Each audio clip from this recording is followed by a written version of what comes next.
Olá, meu nome é Larissa e juntamente com José Pedro, nós iremos discutir sobre o uso de medicações e substâncias psicoativas. Quem veste a farda conhece de perto o impacto do estresse contínuo. Turnos trocados, contato com violência, decisões que não admitem a falha. Para aliviar a pressão, muita gente recorre a calmantes, pílulas para dormir ou só uma cerveja depois do plantão. Até aí, tudo normal, certo? Nem sempre. Este módulo foca no uso de medicações psicotrópicas e outras substâncias, entre elas o álcool, benzodiazepínicos, hipnóticos do tipo Z, antidepressivos e estimulantes na rotina policial. Ao reconhecer que a atividade de segurança pública combina jornadas irregulares, exposição frequente à violência e responsabilidade armada, o conteúdo aqui proposto tem por objetivo lançar luz sobre uma estratégia de enfrentamento que se tornou comum: recorrer a substâncias químicas para atenuar a ansiedade, insônia ou sintomas pós-traumáticos. A ênfase recairá não só sobre o consumo em si, mas sobre o ponto em que o alívio imediato se torna um risco clínico, disciplinar ou operacional. Ao longo deste módulo, nós entenderemos o papel que essas substâncias vêm assumindo na rotina policial. Posteriormente, reconheceremos o ponto em que o uso deixa de ser pontual e se torna arriscado, além de conhecermos os efeitos clínicos e operacionais de cada tipo de substância, identificaremos os sinais precoces da dependência e também exploraremos estratégias alternativas para manejar o estresse, ansiedade e insônia. E, por fim, saber onde e como buscar ajuda especializada e sigilosa. Bom, para iniciarmos, nós trouxemos uma revisão que conta um pouco o panorama geral de toda a situação. Ela abrange 55 estudos com bombeiros, policiais, paramédicos e militares, revelando que 22% desses profissionais já apresentam um consumo classificado como perigoso e 11% atingem um patamar nocivo de uso do álcool. A análise mostrou ainda que a prevalência cresce proporcionalmente ao grau de exposição às situações traumáticas. Como destaque, nós temos a polícia do Reino Unido, e 32% desses profissionais relatam beber acima do limite de segurança e 3% já bebem de forma prejudicial. Os policiais com depressão, ansiedade ou transtorno do estresse pós-traumático têm o dobro de chances de beber nocivamente. E Belo Horizonte não foge à regra. Quem já não escutou conversas nos corredores da companhia? Remedinho do amigo. Lata atrás de lata no bar da esquina, tudo para desligar a mente. O risco é invisível no começo, até que um vacilo na rua, um acidente de viatura ou um afastamento médico escancaram a conta. Valium, Rivotril, Frontal, todos esses são exemplos de benzodiazepínicos. Os benzodiazepínicos são ansiolíticos rápidos para crises de ansiedade ou insônia. Sem supervisão, o organismo cria tolerância em poucas semanas, exigindo doses maiores para o mesmo efeito. O aumento progressivo dessas doses leva a dependência, lapsos de memória e reflexos lentos, combinação perigosa para quem dirige viaturas e manuseia armas de fogo, correto? Interromper de forma abrupta também esses medicamentos pode desencadear convulsões e ataques de pânico. Há relatos de emergências médicas graves em policiais que tentaram parar de uma vez. Por isso, o uso de benzodiazepínicos ele deve ser feito somente com orientação médica. Os hipnóticos do tipo Z, como o Zolpidem e a Zopiclona, eles são conhecidos como indutores do sono modernos, e eles são vendidos como soluções rápidas e livres de ressaca. No entanto, eles podem provocar sonambulismo, alucinações e episódios de sleep driving, que seria dirigir sem plena consciência. Além disso, quando eles estão associados a um estresse intenso, turnos alternados, esses efeitos elevam o risco de acidentes de trânsito e de falhas operacionais. Por isso, assim como os benzodiazepínicos, é essencial que haja uma recomendação médica para o uso dos hipnóticos do tipo Z. Agora, falando um pouco sobre os antidepressivos, é muito importante que a gente evidencie A importância desses medicamentos no tratamento da ansiedade, da depressão e no transtorno do estresse pós-traumático. Paroxetina, fluoxetina, sertralina são todos exemplos desses medicamentos. Nós precisamos lembrar que o uso deles deve ser de forma prescrita e também deve ser monitorado por profissionais médicos, pois, apesar de toda a sua importância para o tratamento dessas doenças, se o uso não for correto e também se a suspensão, o ajuste de doses não for feito pelo profissional, é muito possível que surja a síndrome de descontinuação. E essa síndrome de descontinuação, ela pode trazer tontura, irritabilidade, sensação de choques elétricos na cabeça. E nós trouxemos um estudo que mostra que até 15% dos usuários de antidepressivos sintam esses sintomas se o uso for interrompido por conta. Bom, gente, assim como a Larissa havia falado, meu nome é José Pedro e nós vamos começar a falar um pouco agora sobre o álcool, né, que é uma substância que está presente em diversos ambientes do nosso dia a dia, né, do nosso cotidiano, e que socialmente é uma substância muito aceita e que nós temos um fácil acesso quando se trata do álcool. Né, e que as pessoas acabam usando ele muito para o relaxamento, né, como uma forma de ansiolítico, mas pouco se fala, né, do efeito rebote ali do álcool, né, que gera muito mais ansiedade no dia seguinte, prejudica o sono, afeta a memória, né, então é uma substância que os efeitos negativos dela são muito pouco falados. E diversos estudos demonstram, né, que o uso nocivo dessa substância está muito relacionado com acidentes de serviço, afastamento médico, violência doméstica.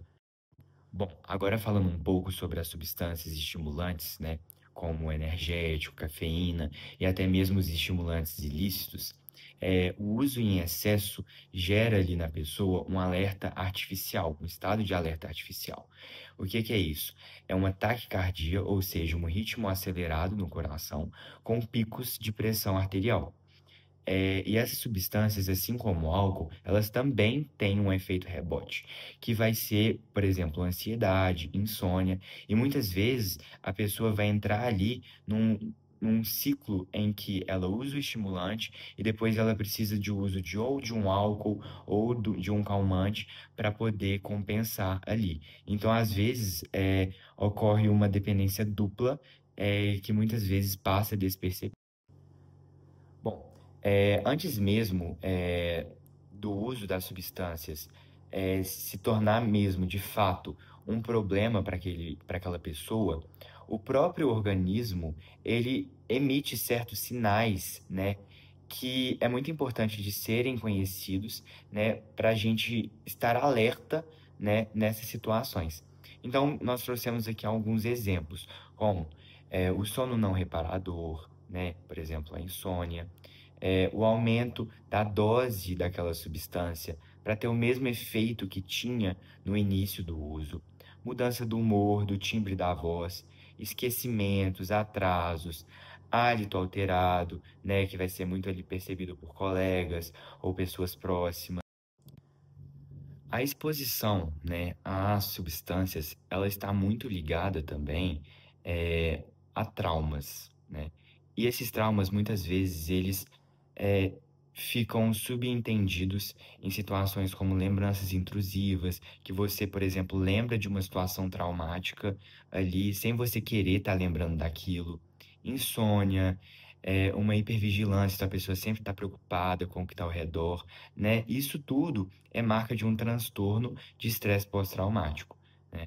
Então a pessoa foi exposta ali a um evento traumático e depois ela desenvolveu essa condição, né? E na ausência do tratamento, muitas pessoas elas recorrem a substâncias para, por exemplo, anestesiar o sofrimento, esquecer do sofrimento, né?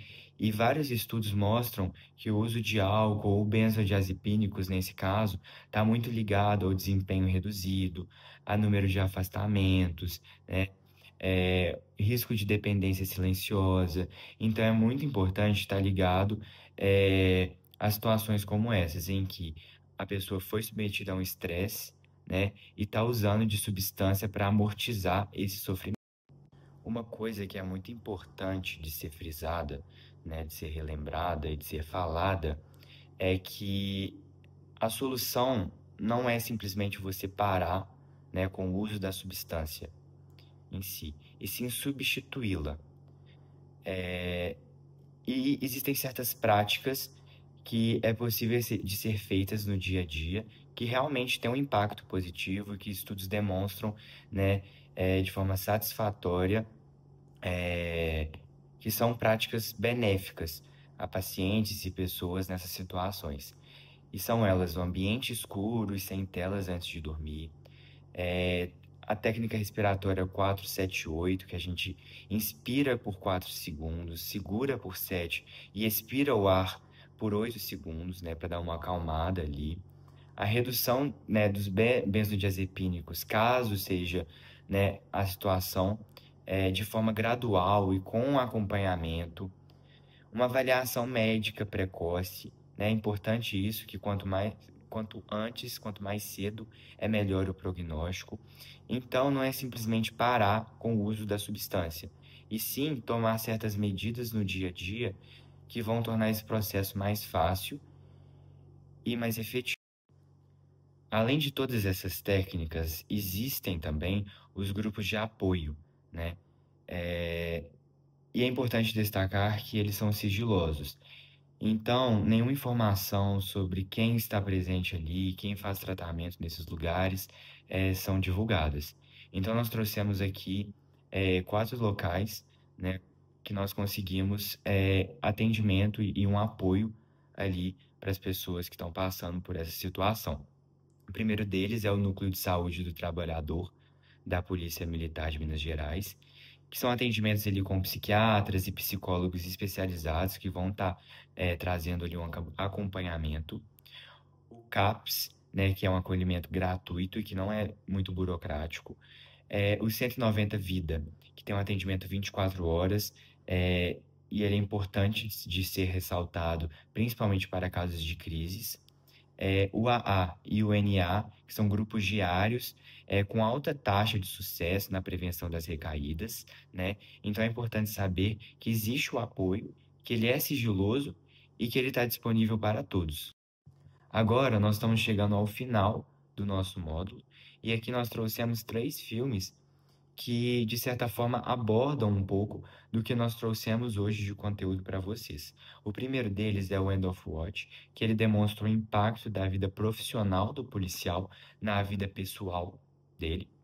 O segundo é o Training Day, que ele retrata a corrosão ética pelo estresse, pelo uso de substâncias. E o terceiro é Um Dia de Chuva em Nova York, que ele ilustra, né, para a gente como que o álcool ele pode mascarar as nossas angústias internas. Então são filmes bem legais e que estão bem correlacionados ao tema do nosso módulo de hoje. Então, gente, o que nós queremos trazer de ensinamento para vocês com esse módulo? É que vigiar a saúde mental da mesma forma com que vocês dão importância ao trabalho de vocês, com o mesmo rigor ao trabalho, é muito importante, tanto a de vocês quanto ao do outro, o que está próximo a vocês, né? Então é muito importante reconhecer os próprios limites, buscar uma ajuda qualificada quando necessário, acolher aquele que está ao seu lado, que está passando por dificuldades, e saber que a sobrecarga não é fraqueza, entendeu? Reconhecer essa sobrecarga é a maturidade profissional. Então, é muito importante que não se tente esconder esse problema e que se entenda que buscar ajuda o mais rápido possível é a melhor coisa a se fazer, tá bom? Espero que vocês tenham né, absorvido o conhecimento que nós passamos para vocês.